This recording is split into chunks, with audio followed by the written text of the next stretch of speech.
Hi guys, so today we'll be interpreting piecewise functions. So the first step it says is to analyze the worked example. So over here is your worked example. So I'm just going to read a little bit and I'll read about this first part and then we'll be done.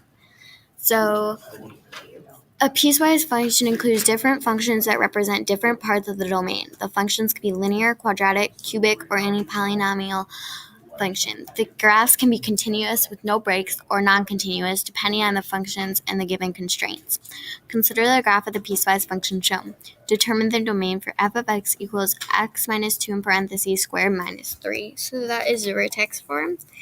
You can divide the graph into pieces to help you visualize the different domains. So if you split it right here, that's 1. Then here it's 2, and then there's 3.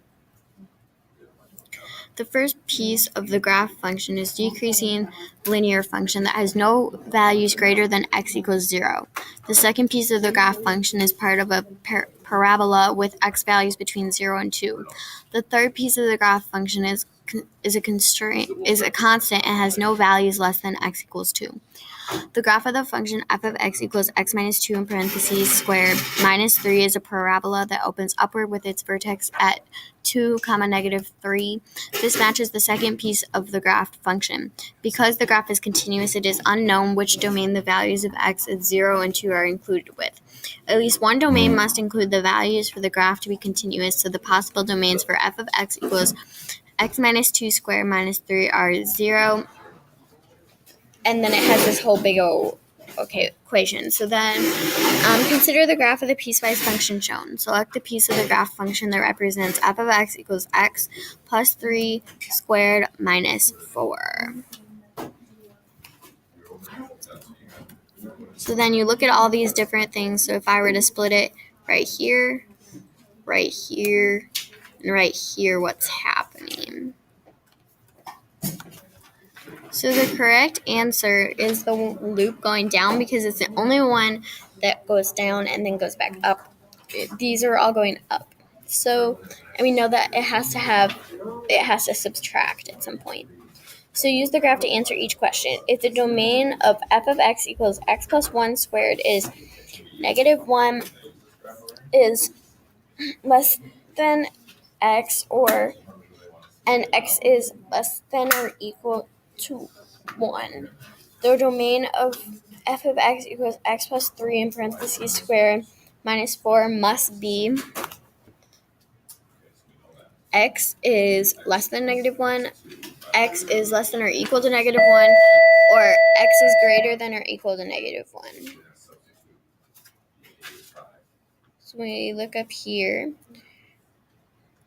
x is greater than negative 1? It can't be greater than negative 1.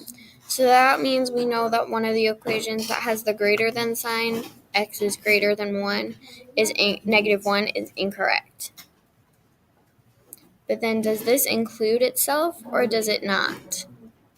I'm pretty sure it does. So the correct answer is x is less than negative 1. Or less than or equal to negative 1. A possible domain for f of x equals x minus 1 squared plus 4 is x is less than 1, x is greater than 1, or x is greater than negative 1. So that's the section right here. Or no, the section up here. So this is the section that they're looking at right now. So x is less than, the x is going to be greater than, but does it include it or not? I think it does.